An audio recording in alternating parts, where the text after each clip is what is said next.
This is our galaxy, the Milky Way. Our sun takes 225 million years to go round the galaxy once.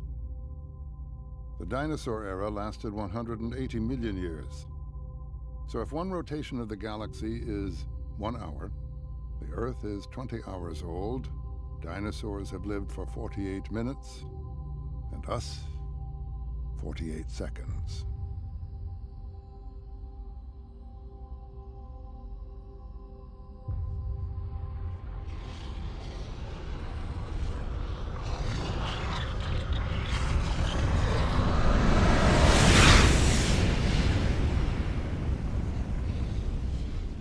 This is a comet.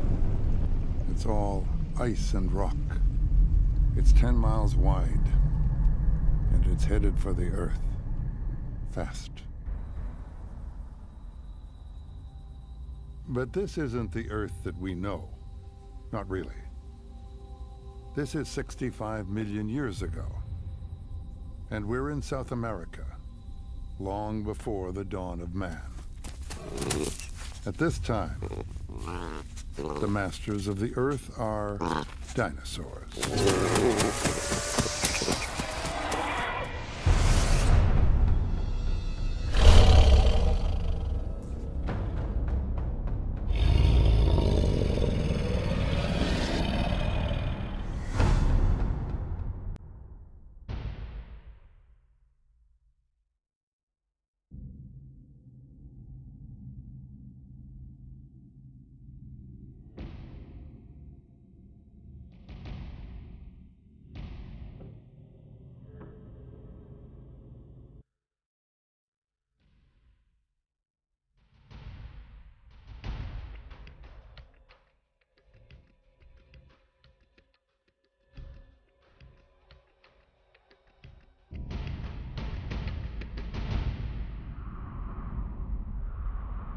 This is Patagonia, a vast region of Argentinian South America as it is today.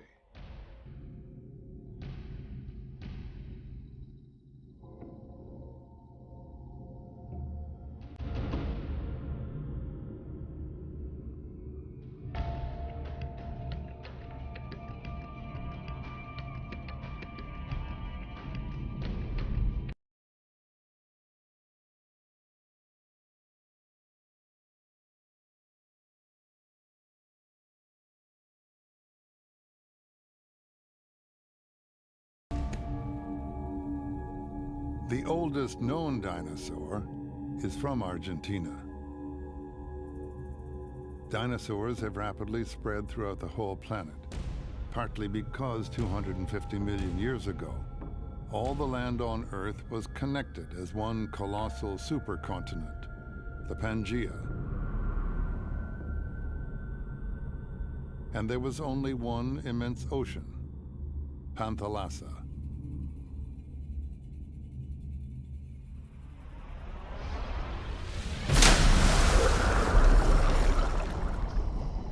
We are north of the South American plate, in a sea that will grow to be the Atlantic Ocean. Dinosaurs only existed on land. The large ocean creatures of their time were marine reptiles.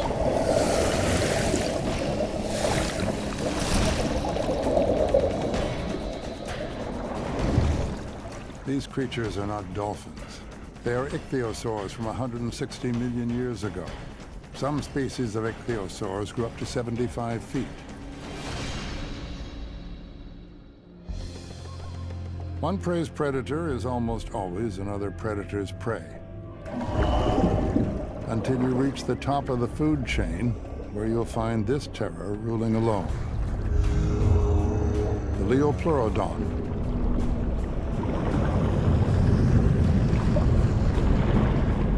This one is 60 feet long, but an isolated find points at a specimen reaching 80 feet.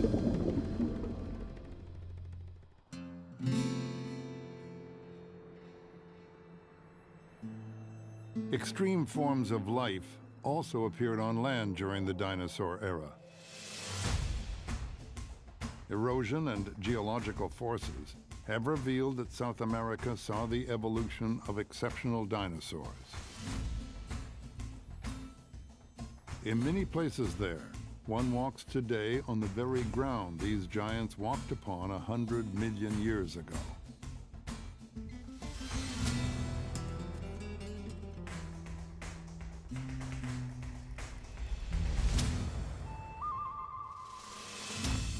Patagonia, in particular, offers us some of the most amazing discoveries in the history of paleontology, the science of ancient life.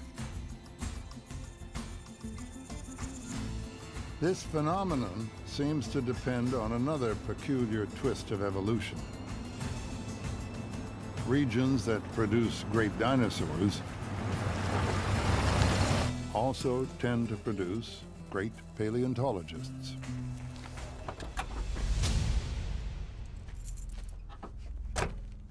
This is Professor Rodolfo Correa, world-renowned paleontologist and director of the Carmen Funes Museum in Plaza Huincal, a small town of the Neuquén province in Argentinian Patagonia. The museum I work for is very active. Many doctoral students come to pursue their research. Sometimes, younger people like my daughter Ludmila just come to satisfy their curiosity. I love talking about dinosaurs with everyone, whether they are experts or not. It's a busy life, and it would have been plenty for most people. But early in my career, new horizons opened up for me. Things became much larger than life. A rancher had stumbled upon a surprisingly large bone. My mentor, the great Argentinian paleontologist Dr. José Bonaparte, immediately saw that this bone surpassed all the dinosaur bones he had seen in his career. After several digging seasons, we ended up facing the largest dinosaur ever found. It was one of those so familiar long-necked, four-legged herbivores. We named it Argentinosaurus.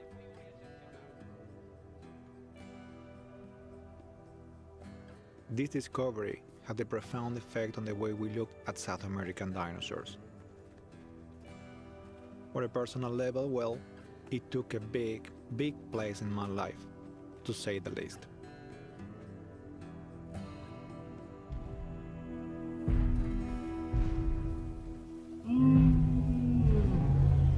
The Earth will never see a bigger creature on land. Yet it starts its life in eggs just a little bigger than grapefruits.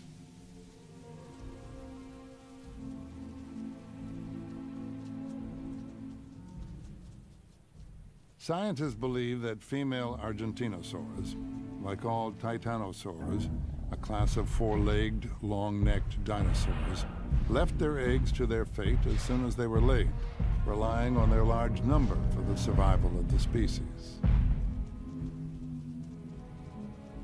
This baby Argentinosaur, let's call him Strong One, will grow up to be as big as a herd of 14 elephants, 120 feet long, longer than a blue whale, the largest animal living today, if he lives long enough.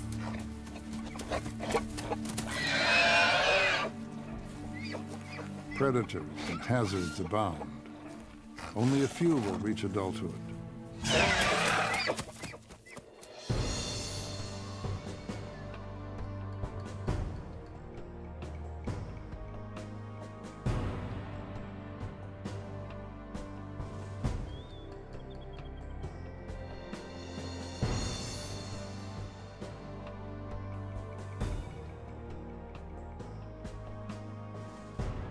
Actually, one of the most important discoveries I've been associated with is an extremely large nesting ground. It helped us to learn a lot about the reproductive behavior of titanosaurs. This site is known as Aucamahuevo. It covers more than 15 miles and it is approximately 80 million years old. We believe that it was chosen as a nesting site by generation upon generation of these dinosaurs. The nests are so close together that the females could not walk between them. We think that they laid their eggs on the edge of the site and just walked away.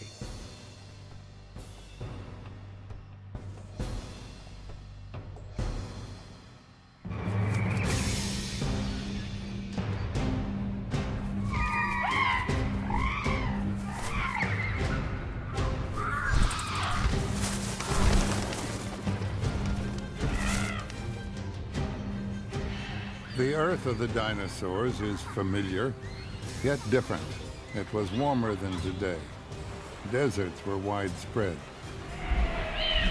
For a great part of the dinosaur era, there were no broadleaf trees and no flower-bearing plants.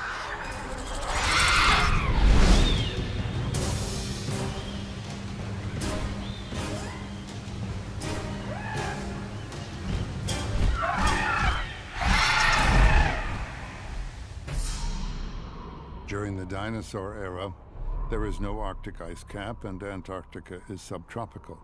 For tens of millions of years, seasons barely change. The water of the oceans is also much warmer. Hurricanes are frequent. The magnetic pole changes position continuously. Many times a modern compass would have pointed east, west, or south. When dinosaurs appear, the nearby stars are in radically different positions. The moon is closer and the tides have more amplitude. The Earth spins faster and thus the year has 385 days.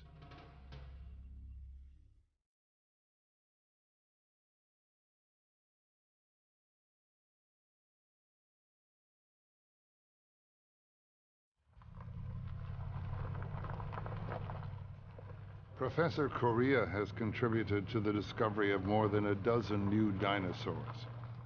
As a scientist, he insists that each new find is important no matter how big or small. The journey to discovery is as rewarding to him as the discovery itself. And sometimes he says what plays the biggest part is simply not in our hands.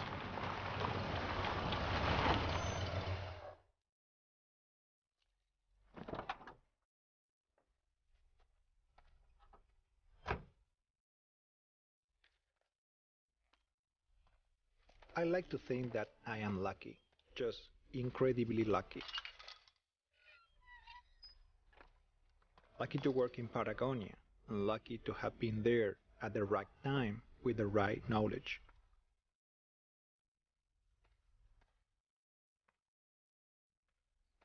Many paleontological discoveries are not made by professionals. That's what happened with the Argentinosaur. And it happened again with yet another dinosaur.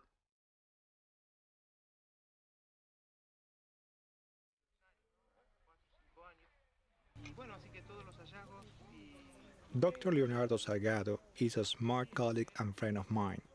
He and I were notified of the presence of fossil bones not far from my museum.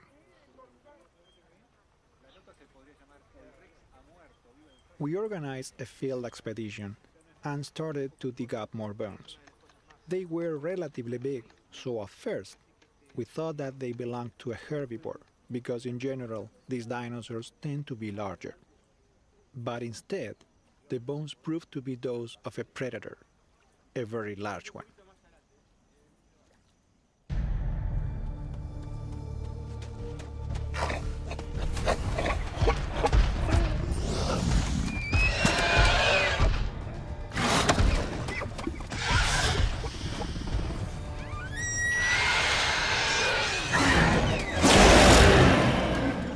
Professor Correa's team had unveiled the first species of a group of fierce predators called the Giganotosaurs.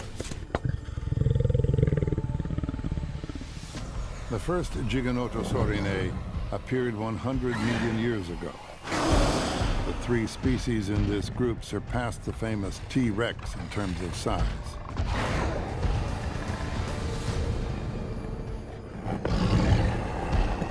Although rare for reptiles, caring for the young has been observed, among crocodiles, for instance.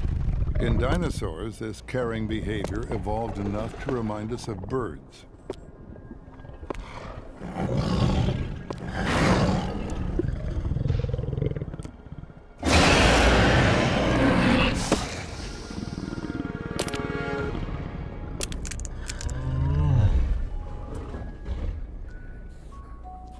This baby female is named Longtooth.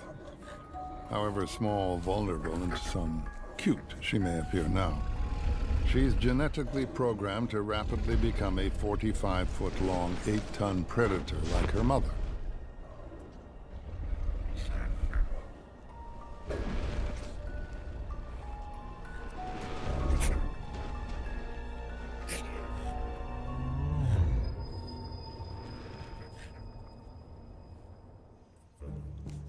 In Patagonia, you have the largest herbivore and the largest predator living at roughly the same period and in the same territory. This clearly brings up the question, why did it happen that way in that place? It's a question I've heard countless times, and as a matter of fact, I keep asking myself the same question. There's no easy answer. It could be because 120 million years ago, South America separated from Africa and became an isolated world. Evolution followed a number of particular paths. However, it's more complex than that.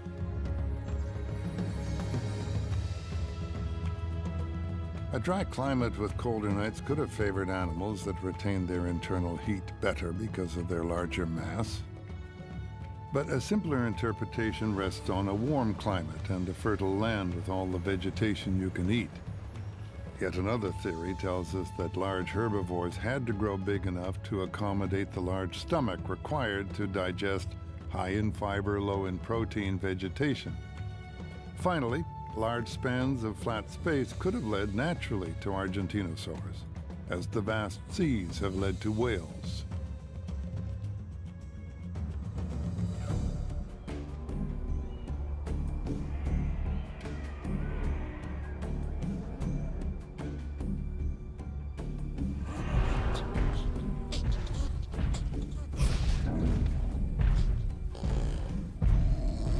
Size has its advantages. The highest branches belong to those who can reach them, and many predators are too small to be threatening in most situations.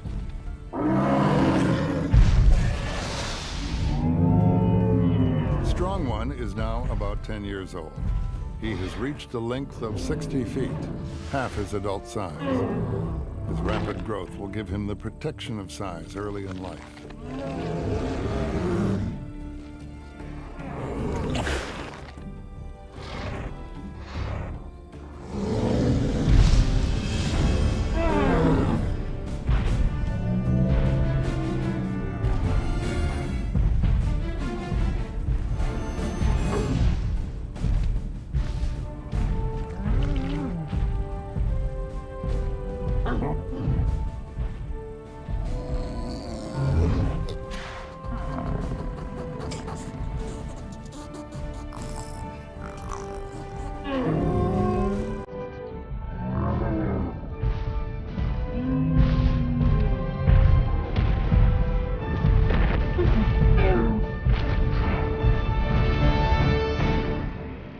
If a single Argentinosaur is hard to attack, a herd of Argentinosaurs is even more so. And such a herd has to move constantly because it eats a lot and has to find new or regrown food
Longtooth has reached a quarter of her adult size. She's growing fast, too. Her primitive feathers have almost all disappeared. She has been feeding on just about any small animal and even some vegetation during the first part of her life. Her genes will eventually command her to eat only meat.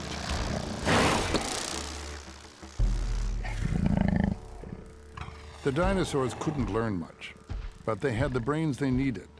They thrived for 180 million years.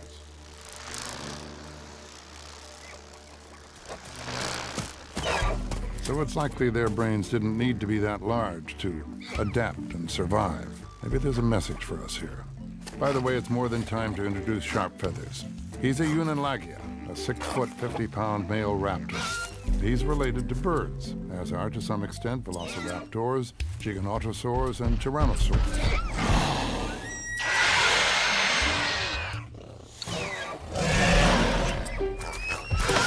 Unalagias had feathers, but didn't fly.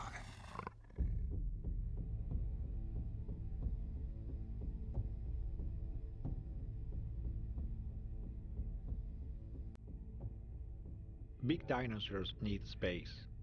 This is the Carmen Funes Museum, which also happens to be my second home.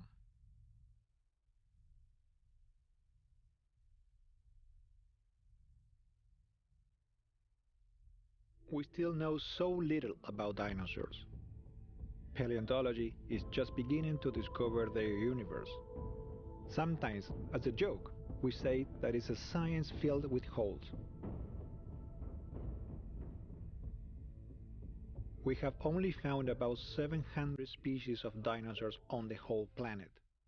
This isn't many for a reign that lasted 180 million years. 10% of these dinosaurs were found in Argentina, most of them in the last 30 years.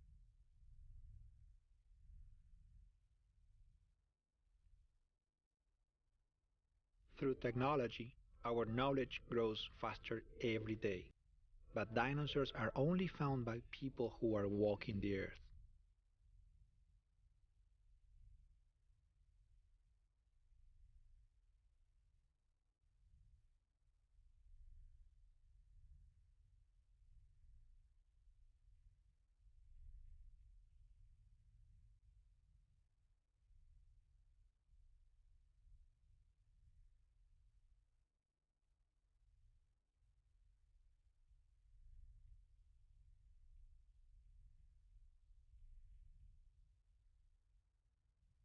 Fossilization is a process that requires extremely rare conditions, and even then, very little of an organism is preserved.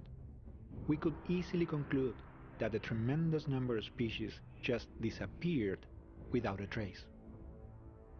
Because there is so much missing, your imagination can really run wild. Of course, science fiction can be fun, but you also need to be very careful before proposing a new way of looking at dinosaurs. Like so many of my colleagues, I wish I could travel in time to see these amazing creatures alive.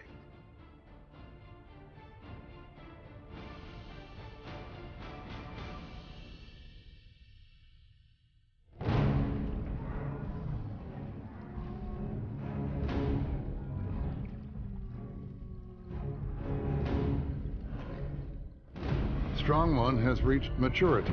For many scientists, he's at full size. He's 20 years old. And he is at the beginning of more than a century of life.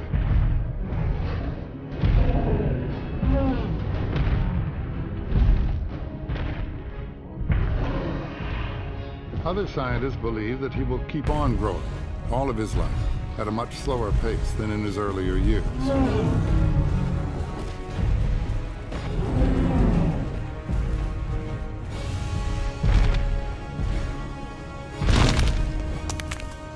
Argentinosaurs were 12 times more massive than their biggest predator.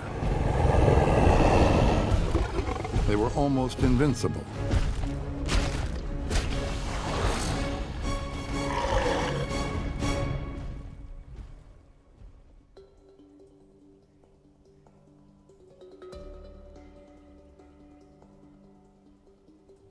Here in El Chocón, 100 million years ago, the normally fleeting footprints of a few dinosaurs have become eternal through fossilization.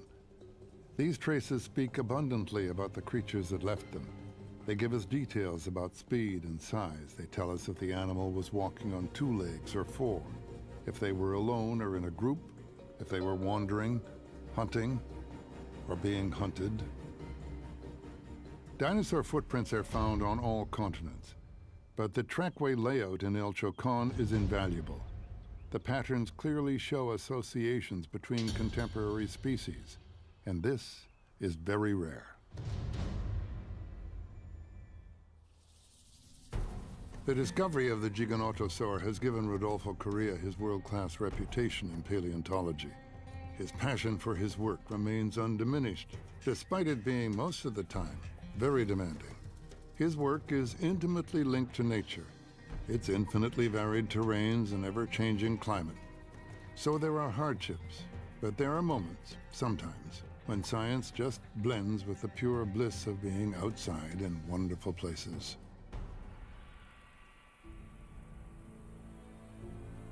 Years in the field have taught me an essential lesson. After all this time dealing simultaneously with the life of the ancient past and that of the present time, all life has become meaningful to me. My scientific work has shaped my whole way of thinking. This is prospecting at its simplest.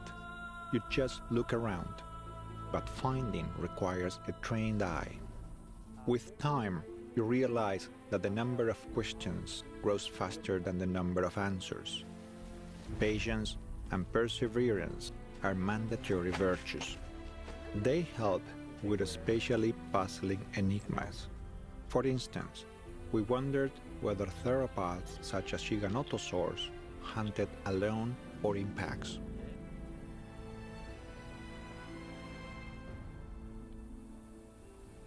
Again, like many times before, a good hint at an answer came unexpectedly. We found a new species in the group of giganotosaurs. In fact, we didn't find just one specimen, but a jumble of bones belonging to at least 7 individuals.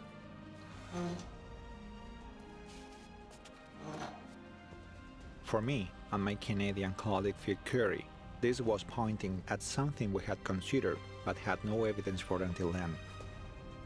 Large meat-eating dinosaurs such as giganotosaurs could hunt in packs. So Longtooth belongs to this new species of giganotosaurs.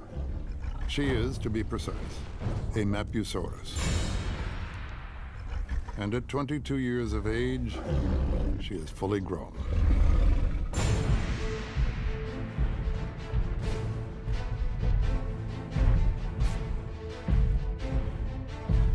Strong One is, unknowingly, in a critical time. As an adult Argentinosaur, he has no predator to fear, unless he is too old or sick or wounded.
Despite their numbers and their powerful jaws, the giganotosaurs can't bring down such a giant.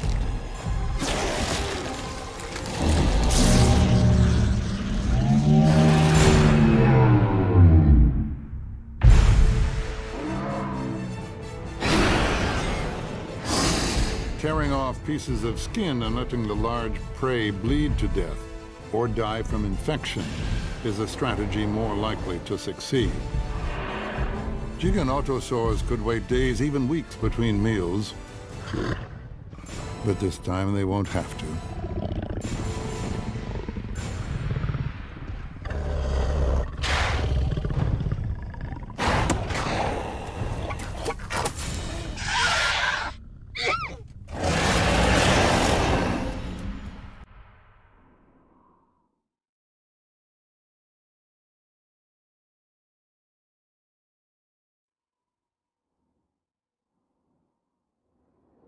Time flies. Millions of years pass. And as the continents keep on drifting, the Earth begins to resemble more what it is today. Species emerge, evolve, disappear. Nature never stops changing.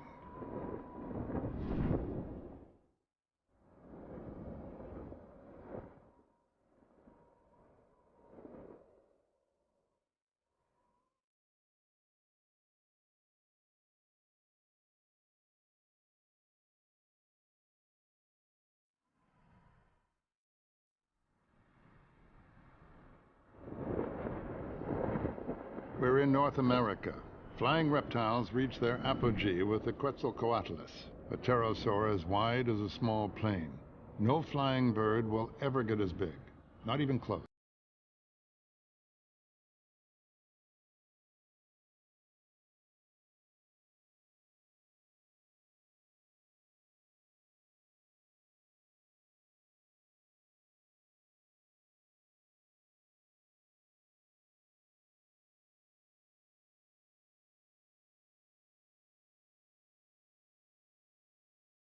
Has nothing in common with birds, and evolution gave it nothing to survive the impending dramatic events.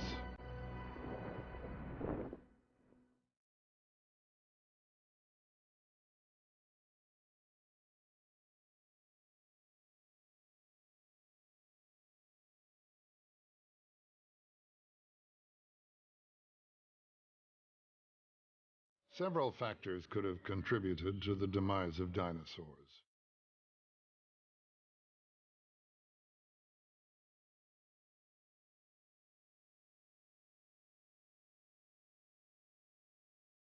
Mammals became bigger and more competitive. Drifting, isolated continents touched each other.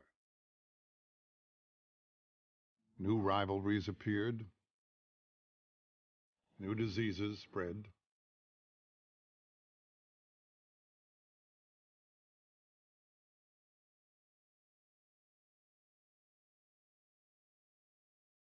The climate was growing colder, possibly because of increased volcanic activity.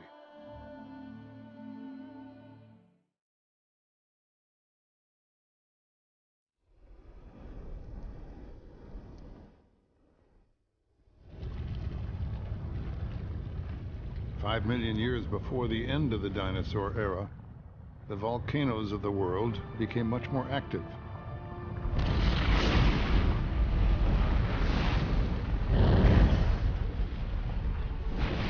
The air was unbreathable in many places. Vegetation suffered from the acid rain, and also from the darkened and dust-filled skies. But still, many dinosaurs made it through for a little while longer.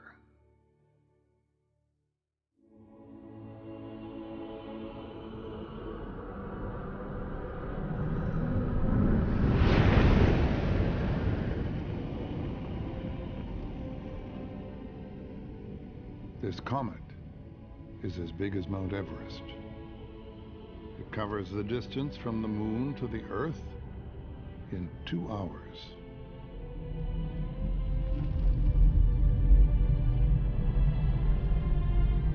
Cuts through our atmosphere in 2 seconds.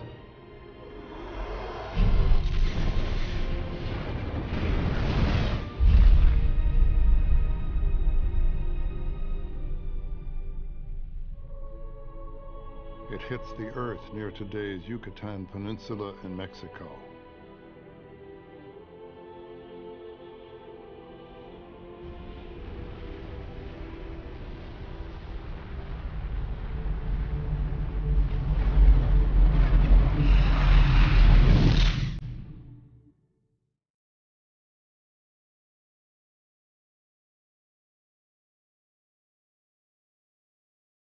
All the forests of North and South America are destroyed by fire. Already weakened, dinosaurs are the animals that suffer most. If they don't die as a result of the impact and its immediate consequences, they will die gradually in the aftermath.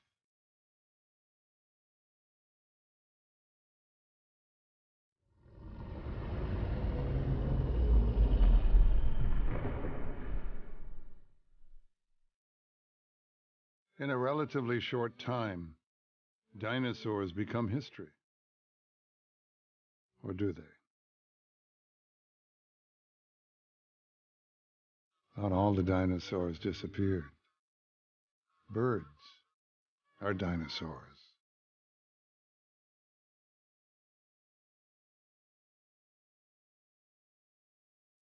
It's difficult to imagine how mammals could have evolved alongside large dinosaurs.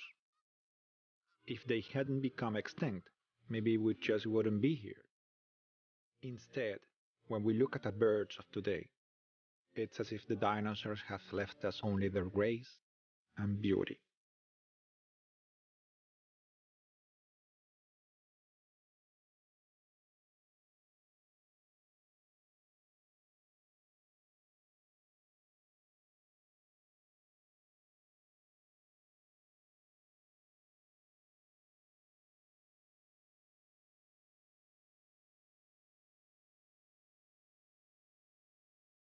Paleontology takes me to fantastic places all over the planet. Still, it keeps bringing me back to my roots, here in Patagonia.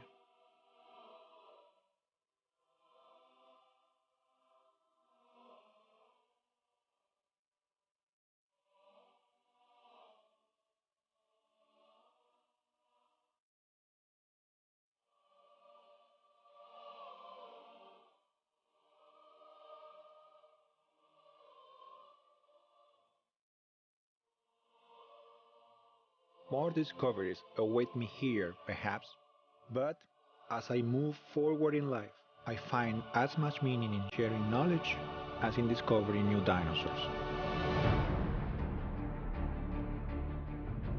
This said, I'm not that old.